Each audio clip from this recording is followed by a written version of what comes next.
प्यारे बच्चों, अस्सलाम वालेकुम वरहमतुल्लाहि वबरकातुहू। आज हम फिर class 8 subject history chapter 3 ruling the country side का आखिरी क्लास लेंगे।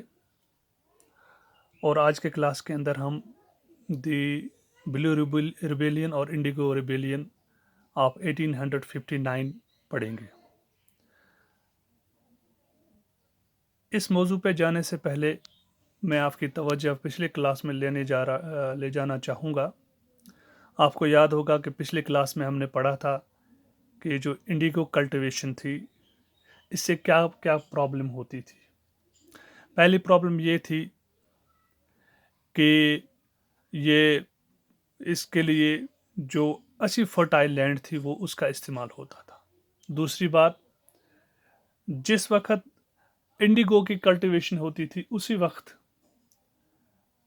यहाँ के ज़मींदारों के जो अपनी फसलें होती थी उनकी भी कटाई होती थी। तीसरी बात, वो जो लोन का जो न थमने वाला न ख़त्म होने वाला सिलसिला था, उसने तो यहाँ के ज़मींदारों की कमर तोड़ के रखी थी।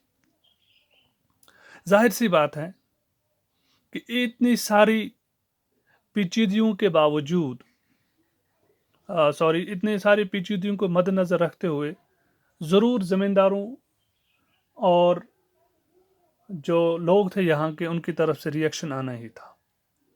तो इस इंडिगो की कल्टीवेशन के खिलाफ गुस्सा सिमरिंग हो रहा था। तो इसका जो आउटपुट है, उसका जो जाहिर सूरत जब आई तो वो ब्लू रिबेलियन इंडिगो रिबेलियन के तहत आई 1859 में। तो इसको अब हम पढ़ेंगे। In 1859, the Indigo Rights felt that they had the support of the local zamindars and village headmen in the rebellion against the planters.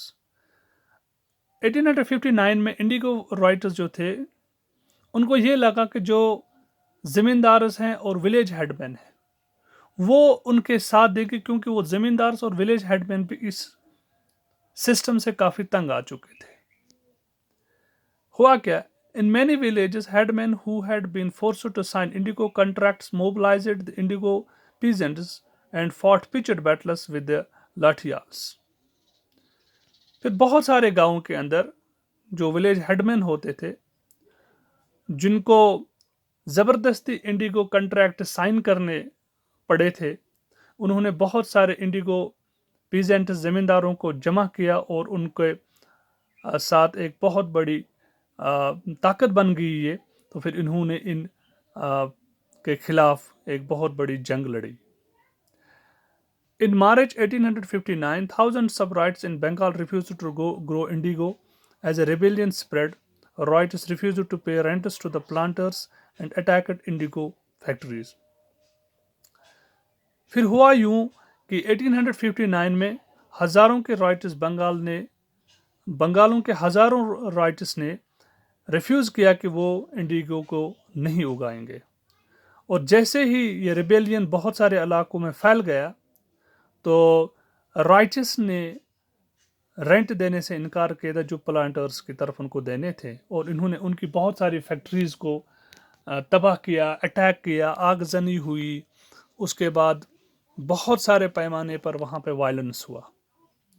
Writers swore they would no longer take advance to sow indigo। जैसे कि आपको याद होगा कि वो बहुत सारे loans लेते थे एडवांस में, फिर इंडिगो की कल्टीवेशन करते थे। इस तरह से उन्होंने कसम ली कि आज के बाद वो ऐसा नहीं करेंगे। British feared about the possibility for another popular rebellion। इससे पहले आपको मालूम होगा 1857 में ही एक बहुत बड़ा रिवोल्ट आया हुआ था ब्रिटेन के खिलाफ हिंदुस्तान के अंदर। तो उसको मद्देनज़र रखते हुए बरतानिया और ब्रिटिश इंडिया कंपनी को ये डर था कि कहीं और एक रिबेलियन यहाँ पर ना हो जाए, तो उन्होंने इसको रोकने के लिए जल्द ही अमली इकदाम उठाए। Company brought military to protect planters को बचाने के लिए मिलिट्री लाई गई उन इलाकों में, and set up an Indigo commission, और इंडिगो कमीशन का वजूद में लाया गया। तो जल्द ही इन्होंने इंडिगो कमीशन का वजूद में लाई इंडिगो कमीशन।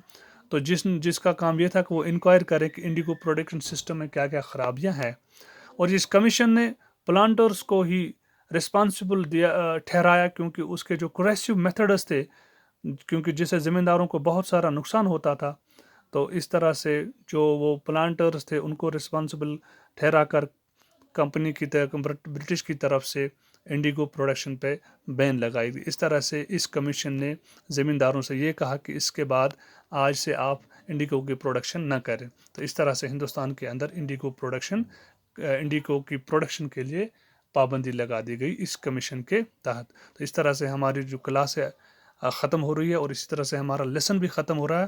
انشاءاللہ تعالیٰ کل سے ہم اس کی ٹیکسٹل کوسچنز کریں گے۔ تب تک کے لیے خدا حافظ۔